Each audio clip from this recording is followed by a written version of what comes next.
పాటలు extraordinary songs, మంచి colourful picturisation, మంచి డైరెక్టర్, ఒక కాంబినేషన్ తోటి ఒక అంచనాలతో వచ్చిన సినిమా. ఫ్యామిలీ స్టార్, అంతకుముందు మీ మంచి పెద్ద బ్లాక్ బస్టర్ కాంబినేషన్, పెద్ద బ్యానరు, మంచి పబ్లిసిటీతో వచ్చిన సినిమా.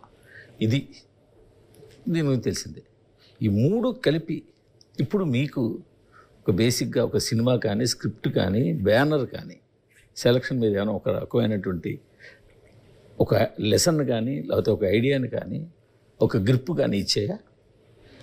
అంటే నచ్చిన వాళ్ళతో పనిచేయడము, నచ్చిన స్క్రిప్ట్లు చేయడము. నాకు కింగ్డమ్ ఒప్పుకున్నప్పుడు గౌతము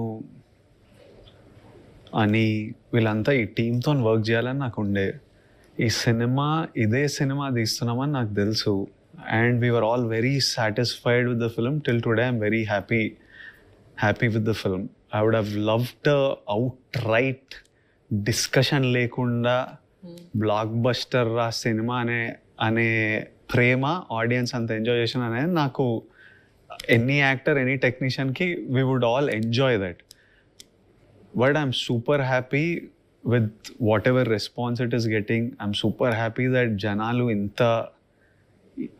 ఎంతమంది ఇప్పుడు 39 crores కలెక్షన్ అంటే ఎంతమంది వచ్చి సినిమా చూశారు, ఈరోజు ఎంత బాగా చేస్తుందంటే ఎంతమంది వచ్చి చూస్తున్నారు. ఫైనలీ నేను రియల్గా ఆఫ్టర్ అ ఫ్యూ ఇయర్స్ కాదు, ఒక టైం తర్వాత సినిమా చూసి నన్ను కలిసిన వాళ్ళ కళ్ళల్లో ఒక ఆనందం చూస్తున్నా. అరే మనకు తగిన సినిమా చేసినాం, ఎంజాయ్ చేసినాం రా, నీ సినిమా మస్తు ఉండేరా, ఈ సీన్లు భలే ఉండేరా, క్వాలిటీని, performance, music. So after a while I'm seeing one outright enjoy. ఖుషి గురించి కానీ, ఫ్యామిలీ స్టార్ గురించి కానీ ఆలోచిస్తే ఏమనిపిస్తుంది మీకు? ఎక్కడ తప్పు చేశాను కానీ, లేకపోతే ఎక్కడ మిస్ అయిందని, ఏది మిస్ అయిందని కానీ ఏమన్నా? ఖుషీలోనా? ఖుషి కానీ family star. Kushi also I was happy. We knew the script, what we were doing. It did well. Family Star just didn't work. Family Star ఏంటంటే నాకు టైం అయిండే. ఖుషి లైగర్లో చాలా టైం అయిపోయిండే. నాకు ఐడియా విపరీతంగా నచ్చింది. నేను చాలా నవ్వుకున్నా. బుజ్జి నరేషన్లలో నేను విపరీతంగా నవ్వుకున్నా. గీతా గోవిందం చేసిన ఇతనితో. And lots of people were asking me Geetha Govindam లాంటి సినిమా కావాలని నాకు కపుల్ ఆఫ్ ఇయర్స్ నుంచి అడుగుతున్నారు. బుజ్జితోనే చేద్దాము, సంక్రాంతి రిలీజ్ అనుకున్నాము, ఆ ఎంటర్టైన్మెంట్ సంక్రాంతి వైబ్కి పర్ఫెక్ట్గా సెట్ అవుతుంది అనుకొని నేను వీళ్ళకి వంశీకి, గౌతమ్కి చెప్పి నేను చేస్తా, people are asking for this and it'll happen quickly. I knew Gautam ఇది చాలా లాంగ్ సినిమా అని. చేసాము, అది కుదరలే, ఇంకా అది కరెక్ట్గా కూర్చోలే.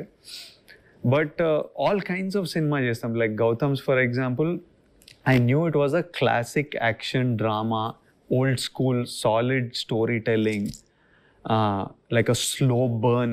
I feel like it's like a solid, this is kind of cinema నేను ఎంజాయ్ చేస్తా చూడడం. I know that ఇప్పుడు జనాలు ఇట్లా నాకు నాన్ స్టాప్ విజయ్ ఎలివేషన్ కావాలి, హీరో కావాలి, సంపాలనేది ఐ నో. నెక్స్ట్ రాహుల్ సంకృత్యంతో అలాంటి సినిమా చేస్తున్నా. కానీ దీన్ని అది చేయొద్దు. మొత్తం ఈ జానర్ అది కాదు, గౌతమ్ చెప్పాల్సిన కథ అది కాదు. అండ్ నేను చెప్తున్నా, మేము అట్లా చేస్తే మీకు నచ్చేది కాదు. ఇప్పుడు రెట్రాస్పెక్ట్లో డిస్కషన్ పెడుతున్నాం. ద ఓన్లీ థింగ్ ఇస్, నేను చెప్తున్నా గౌతమ్కి, అరే ఈ సినిమాకి రెస్పెక్ట్. ఎవ్వడు సినిమా నచ్చలేదని చెప్పట్లేదు. సెకండ్ హాఫ్ ఇంకా నాకు ఎలివేషన్ కావాల్సిండే, సెకండ్ హాఫ్ ఇంకా ఏదైనా కావాల్సిండే, బ్రదర్ చనిపోయిన తర్వాత ఇంకా ఆర్ నువ్వు ముందు రావాల్సిండే, ఇట్లాంటి కన్స్ట్రక్టివ్, అరే ఇంకా ఉంటే ఇంకా ఎంజాయ్ చేస్తుండే అనే ఎక్సైట్మెంట్, ఎనర్జీ కనిపిస్తుంది, contribution. But this is the film we wanted to make and it's good that people ఇలాంటి కాన్వర్జేషన్ జరగడం గుడ్. ఈ ఎలివేషన్లు, ఓవర్ ఎక్స్ట్రీమ్ హీరోయిక్, దాని జానర్ అది నెక్స్ట్ అది చేస్తున్నా. అది స్టార్టింగ్ నుంచి వాడు దిగడంతోనే దిగుతాడు అట్లా. సో అది ఆ సినిమా. దాంట్లో నేను స్లోగా వెళ్తే ఇట్లా వెళ్తే వర్కౌట్ కాదు. So that is the genre, that is the character. Gautam's character is Anakapur నుంచి వచ్చిన కానిస్టేబుల్ ఆ అన్న గురించి ఎత్తుకుతూ నెమ్మదిగా వాడి journey. It's the rise of a character, the transformation of a character. Part 1కి వాడు మారిండు. సెకండ్ పార్ట్ చేసినప్పుడు వాడు అడుగు పెట్టడమే క్లైమాక్స్ లైక్ ఎట్లా ఎండ్ చేసినామో then you will see because ఆ ట్రాన్స్ఫర్మేషన్ జరిగింది, వాడు ఫేస్ చేసే సిచ్యువేషన్లు అట్లున్నాయి. సో ఆ second part when ever we do will start of with like a rampage revenge mode. ఇప్పుడు ఇంత బ్లాక్ బస్టర్ టాక్ మీకు వచ్చింది కాబట్టి మీకున్న కమిట్మెంట్స్ ఏదైనా అడ్జస్ట్ చేసి బ్లాక్ బస్టర్ టాక్ మీకు అంటే కెమెరా చూస్తే చెప్పండి, బ్లాక్ బస్టర్ కెమెరా చూస్తే చెప్పండి. బ్లాక్ బస్టర్ టాక్ మీకు వచ్చింది కాబట్టి నాకు రావడం మీకేం వచ్చింది చెప్పండి. నేను చెప్పిన క్వశ్చన్ ముందు అడిగింది అదే, నేను ముందు మొదట అదే వచ్చింది టాక్, బ్లాక్ బస్టర్ టాక్ మీకు వచ్చింది కాబట్టి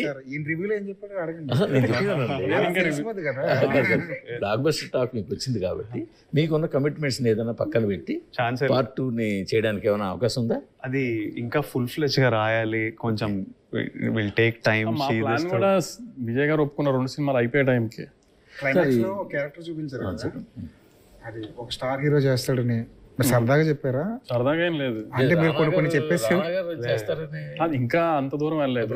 2 రోజులు సెట్కి వచ్చారని కూడా టాక్ ఉంది. అది ఉన్న విజయ్తో రిలేషన్ అదే క్యాజువల్ గా అంతే తప్పితే అది రానా గారు అదేం కాదు, కానీ ఒక హీరో వస్తారా స్టార్ హీరో తీసుకొస్తారు. ఇంకొకటి ద బెస్ట్ థింగ్